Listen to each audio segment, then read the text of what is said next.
জুলাই মাসে আপনি কোথায় ছিলেন? Where have you been in July? In Dhaka?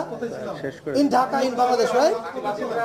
এই হত্যাকাণ্ডটা আপনাদের চোখের সামনে ঘটেছে, আমাদের চোখের সামনে ঘটেছে। এটা আপনি জেনারেলাইজ করছেন। আমি বলছি আপনি কিভাবে বলতে পারেন যে যিনি খুন করেছেন?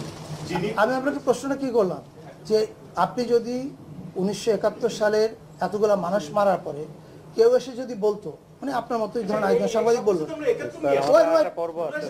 there is a reason. শেষ করি। আপনি যেমন এখন প্রশ্ন করছেন 1972 সালে এরকম একটা প্রেস মিটে একজন সাংবাদিক যদি বসে এই প্রশ্নটা করতেন, ধরেন ওই সময় আওয়ামী লীগের সংস্কৃতি মন্ত্রী যিনি ছিলেন, আমি জানি না কে ছিলেন, ওনাকে যদি প্রশ্ন করতেন, আচ্ছা এই যে আপনারা বারবার বলছেন খুনি পাকিস্তানি, এটা তো এখনো কোর্ট প্রমাণ করেনি, আপনি কেন বলছেন খুনি পাকিস্তানি? এই প্রশ্নটা কেমন দেখাবে? আমাদের এই পিআরটা পর্বে যাই স্যার, আমরা স্যার নেক্সট পর্বে চলে যাই আমরা।